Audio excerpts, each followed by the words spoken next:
लोक भवन में तो कमल खिल चुका है और वो कमल खिला रहेगा।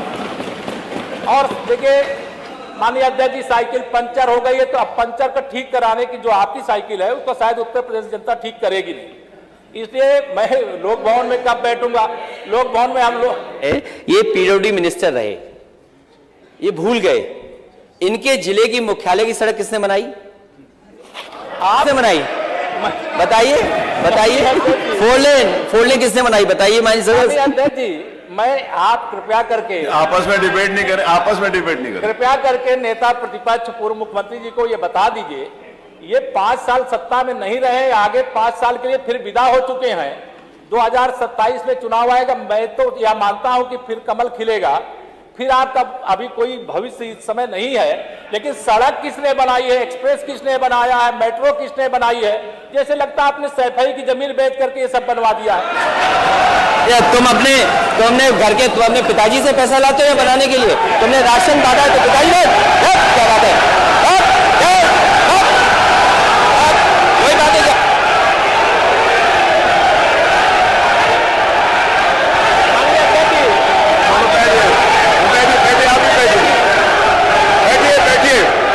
बैठिए, आप भी बैठिए, राजेश जी आप भी बैठिए, सब लोग बैठे, आप भी बैठिए, आप भी बैठिए, सब लोग, नेम जी बैठिए, राजीव बैठो, आप भी बैठिए प्लीज, आप भी बैठे, आप बैठिए, आप बैठिए। जवाब हो गया, उन्होंने दे दिया, आप बैठिए, आप हो गया जवाब, वो नेता है ना माननीय अखिलेश जी ने दे दिया, आप बैठिए, आगे बातचीत चलने दीजिए, बैठिए। नहीं कड़वी बात अगर कही है तो कड़वी बात सुनिए भी ना, दोनों बात, आपने भी कड़वी बात कही, उन्होंने सुनी, उन्होंने कड़वी बात की, आप सुनिए, बैठिए, बैठिए मनीष जी, मनीष सिंह जी बैठिए, आप भी बैठे, सब लोग बैठे। अध्यक्ष जी,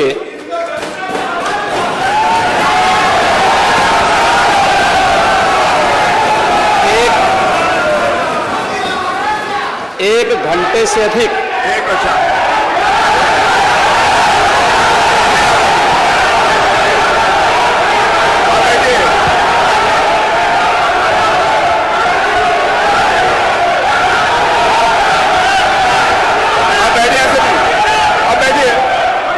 माननीय अध्यक्ष जी, नेता सदन खड़े हैं, माननीय आप अनुमति दे चुके हैं, उसके बाद ये शोर शराबा ठीक नहीं है, ये उचित बात नहीं। अध्यक्ष जी,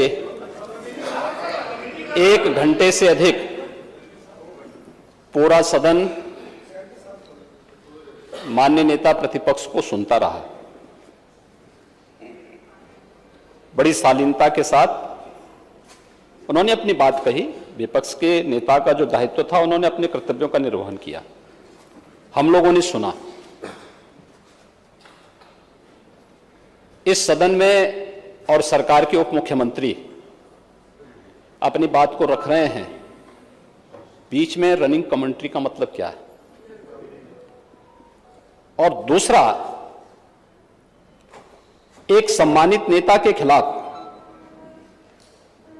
असभ्य शब्दों का प्रयोग हो, तो शब्द का प्रयोग हो, तो ठीक नहीं है। और मैं बड़ी विनम्रता से कहूंगा नेता प्रतिपक्ष को कि आपको इतना उत्तेजित नहीं होना चाहिए। देखिए, सफाई की बात नहीं कर रहा हूं मैं, सवाल सफाई का नहीं है। देखिए, हम लोग भी जो विकास कार्य करा रहे हैं, या आपकी सरकार के समय जो विकास कार्य हुए होंगे, ये हमारी ड्यूटी थी। सरकार होती है और हर सरकार को अपनी उपलब्धि को कहने का अधिकार है। माननीय उप मुख्यमंत्री जी ने बिल्कुल सही कहा कि विकास, आपने कहा, आप विकास की जब चर्चा हुई तो उन्होंने जो बातें कही बिल्कुल ठीक ढंग से की थी। आपके यहां के दूसरे नेता या जब माननीय उप मुख्यमंत्री का यहां पर भाषण संपन्न होता, उसके बाद अपनी बात आप लोग कह सकते थे। लेकिन देखिए, मैं कल भी देख रहा था, कल माननीय वित्त मंत्री जब यहां पे जवाब देने के लिए खड़े हुए, उन पर जिस तरीके की भाषा का प्रयोग उस समय किया गया, आज फिर हम देख रहे हैं। देखिए, लोकतंत्र में हर सदस्य को सदन में अपनी बात रखने का पूरा अधिकार है, और अगर आप कहेंगे तो कैसे इस बात की अपेक्षा रखते हैं कि इस पार से उसका जवाब नहीं मिलेगा? पूरे 1 घंटे से अधिक समय तक पूरा सदन और खासतौर पर सत्ता पक्ष से जुड़े हुए सभी मान्य सदस्यों ने आपकी बात को बहुत ध्यान से सुना। देखिए, सहमत होना ना होना अपना विषय है, नहीं सवाल दूसरा नहीं। देखिए सवाल, देखिए सफाई भी इसी प्रदेश का हिस्सा है। अध्यक्ष महोदय, सवाल ये नहीं है, मैं सुनने को तैयार हूं। अच्छा, मुख्यमंत्री जी बोल रहे हैं, सफाई भी तो इसी प्रदेश का हिस्सा है। नहीं सफाई, देखिए भाषा आप उसको बाद में बोल सकते हैं। देखिए हमारी सहमति असहमति हो सकती है, देखिए हमारी असहमति असहमति हो सकती है किसी बात पर, हम बाद में इस बात को करेक्शन करा सकते हैं, लेकिन तो मैंने शब्द का प्रयोग नहीं किया जाना चाहिए और किसी भी असभ्य भाषा का प्रयोग नहीं होना चाहिए।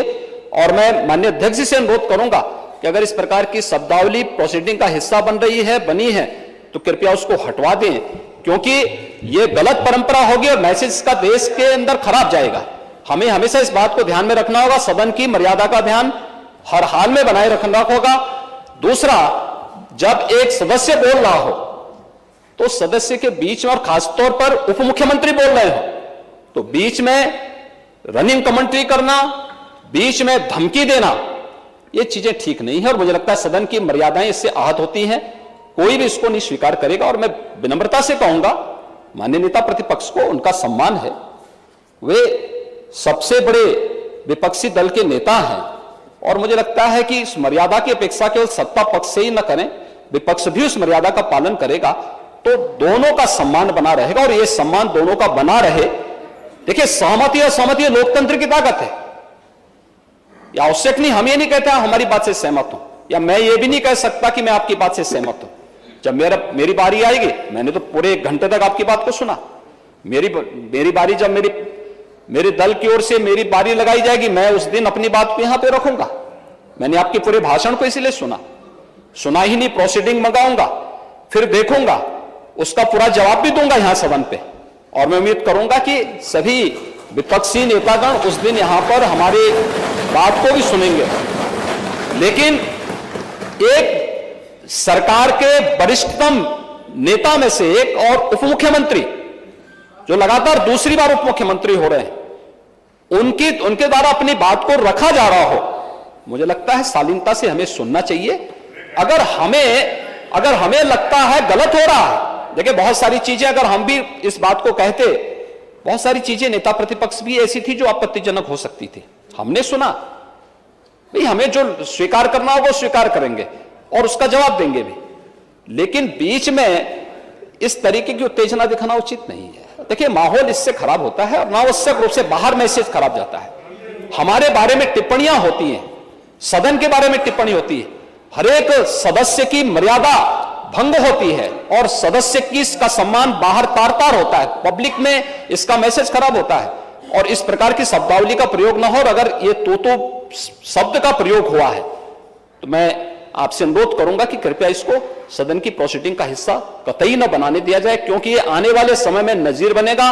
फिर यही होगा जो इससे पहले इस सदन में होता रहा है, उस चीज को हर हाल में रोकना होगा। और मैं आपसे विनम्र अनुरोध करूंगा कि ये रनिंग कमेंट्री, बीच में धमकी देना, ये चीजें बंद होनी चाहिए। अच्छा होगा कि कार्रवाई को दिखवा लूंगा। धन्यवाद। मैं कार्रवाई को दिखवा लूंगा। अध्यक्ष महोदय, जो बात अगर नेता सदन ने कहा कि कोई अनपार्लियामेंट्री लैंग्वेज या वर्ड्स आए तो उनको निकाल दिया जाए, मैं भी सहमत हूं, लेकिन मेरा अध्यक्ष महोदय वही निवेदन ये भी है कि किसी को पर्सनल नहीं कहा जाना चाहिए।